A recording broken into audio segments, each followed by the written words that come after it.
नमस्कार, जी न्यूज देख रहे हैं आप और मैं हूं आपके साथ शीरी। देश में कोरोना का कहर लगातार जारी है। संक्रमण के मामले भी लगातार बढ़ रहे हैं। देश भर में कोरोना संक्रमितों की संख्या 28,000 के पार पहुंच चुकी है। वहीं इस महामारी का जहर सुप्रीम कोर्ट तक पहुंच चुका है। कोरोना संकट में देश के मौजूदा हालात पर चीफ जस्टिस बोबडे ने भी अपनी प्रतिक्रिया दी है।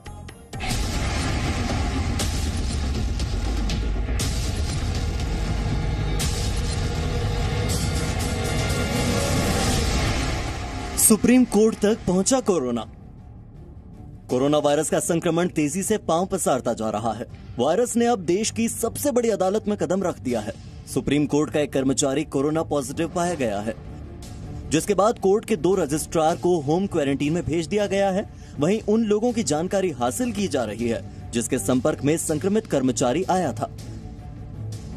जो कर्मचारी कोरोना संक्रमित पाया गया है वो 16 अप्रैल को कोर्ट आया था। वहीं देश में कोरोना संक्रमित मरीजों की संख्या 28,000 के पार पहुंच गई है। अब देश में कोरोना संक्रमितों की संख्या 28,380 हो गई है। देश में पिछले 24 घंटे में कोरोना से सबसे ज्यादा 60 लोगों की मौत हुई है। देश भर में कोरोना संक्रमण से अब तक कुल 886 लोगों की मौत हुई है। वहीं इलाज के बाद कोरोना संक्रमण से 6,362 लोग ठीक भी हुए हैं। देश में 22.17% मरीज ठीक हुए हैं, यानी रिकवरी रेट बढ़ा है। हालांकि पिछले 24 घंटों में कोरोना के 1,463 नए मामले आए हैं। 16 जिलों में पिछले 28 दिनों से कोरोना का नया मामला नहीं आया और 85 जिलों में पिछले 14 दिनों से कोरोना का कोई केस नहीं मिला। वहीं पिछले कुछ दिनों से चल रहे टेस्टिंग किट से जुड़े विवाद को लेकर स्वास्थ्य मंत्रालय ने जवाब दिया है। स्वास्थ्य मंत्रालय के मुताबिक देश में टेस्टिंग किट की कोई कमी नहीं है और लगातार सैंपल लिए जा रहे हैं। मात्रा में टेस्टिंग किट्स अवेलेबल हैं और साथ ही जिस जैसे केसेस बढ़ते जा रहे हैं, हमने इससे पहले भी कई बार इस बारे में डिस्कशन किया है कि Indian response has always been graded. Corona संकट में देश के मौजूदा हालात पर चीफ जस्टिस बोबडे ने अपनी प्रतिक्रिया दी है। चीफ जस्टिस बोबडे ने कहा कि कार्यपालिका आपदा और महामारी से बेहतर ढंग से निपट सकती है। हालांकि चीफ जस्टिस ने यह भी साफ कर दिया है कि यदि कार्यपालिका की कार्रवाई के कारण नागरिकों का जीवन खतरे में पड़ता है तो अदालतें हस्तक्षेप करेंगी। चीफ जस्टिस ने उस आरोप का भी जवाब देते हुए कहा कि ये सही नहीं है कि सुप्रीम कोर्ट केंद्र सरकार की लाइन पर ही चल रहा है। अदालत से जो भी हो सकता है वो अदालत ने किया है। इधर कांग्रेस सांसद अधीर रंजन चौधरी ने भी माना कि कोरोना को फैलने से रोकने में भारत दुनिया के विकसित देशों के मुकाबले सबसे बेहतर स्थिति में है। हिंदुस्तान की सरकार, हिंदुस्तान की राज्य की सरकार, हमारे जो डॉक्टर्स, हमारे सारे प्रतिष्ठान बड़े अच्छा काम किए हैं। नहीं तो जब हम अमेरिका को देखते हैं, यूरोप को देखते हैं, तो पता चलते हैं हम उन लोगों से बहुत आगे निकल चुके हैं। और अगले दिन ये हिंदुस्तान एक मॉडल कंट्री की हैसियत से उभरने की बड़ी संभावना पैदा हो चुके हैं। हम अगर इसी मौके को सही ढंग से इस्तेमाल करने में कामयाब रहे तो सारे दुनिया में, सारे विश्व में हिंदुस्तान आगे निकल जाएंगे।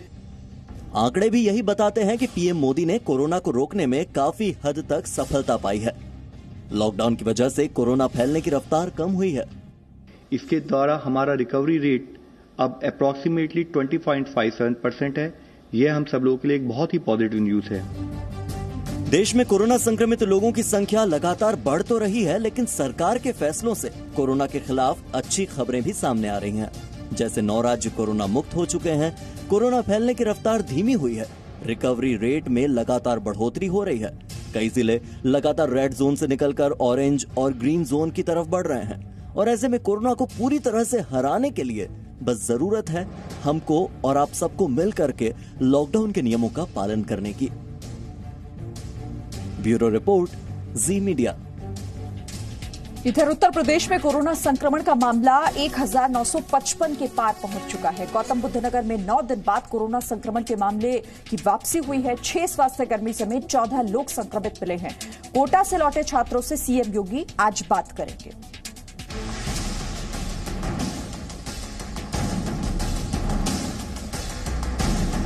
नोएडा में 9 दिनों की राहत।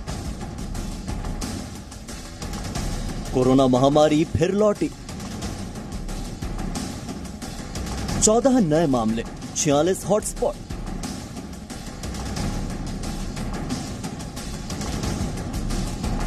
उत्तर प्रदेश के गौतम बुद्ध नगर में प्रशासन की सख्ती और एहतियात के बीच कोरोना संक्रमण की फिर से वापसी हो गई है। 9 दिनों की राहत से लगा कि कोरोना के मामले काफी कम हो रहे हैं, लेकिन सोमवार को 14 नए मामलों ने सारी उम्मीदों को पीछे छोड़ दिया। परेशान करने वाली बात तो यह है कि कोरोना संक्रमित 14 मरीजों में 6 स्वास्थ्य कर्मचारी भी शामिल हैं। यूपी के गौतम बुद्ध नगर में अब कोरोना संक्रमित मरीजों की संख्या 129 हो गई है। वहीं इलाज से 71 लोग ठीक हो चुके हैं। शहर में अब कोरोना के कुल 46 हॉटस्पॉट हैं। वहीं उत्तर प्रदेश में कोरोना संक्रमित मरीजों की संख्या 1955 पहुंच गई है, जबकि पूरे प्रदेश में अब तक 31 लोग अपनी जान गंवा चुके हैं। इसके अलावा इलाज के बाद 335 मरीज ठीक भी हो चुके हैं। यूपी के मुख्यमंत्री योगी आदित्यनाथ राजस्थान के कोटा से लौटे छात्रों से आज कई मसलों पर बातचीत करेंगे। छात्रों से होम क्वारंटीन का पूरी तरह पालन करने को लेकर भी वो चर्चा करेंगे। कोरोना वायरस से जूझते लोगों को उत्तर प्रदेश सरकार ने राहत दी है। राज्य सरकार ने सभी स्कूलों को फीस नहीं बढ़ाने के निर्देश दिए हैं। सरकार के निर्देश में स्कूलों से कहा गया है कि वो 2020-21 सत्र में फीस बढ़ोतरी न करें और एडमिशन फीस भी 2019-20 सत्र के मुताबिक ही लें। No signal, no worry. Presenting Z News app with live TV, latest updates and expert opinion. Available on Google Play and App Store. Download it now.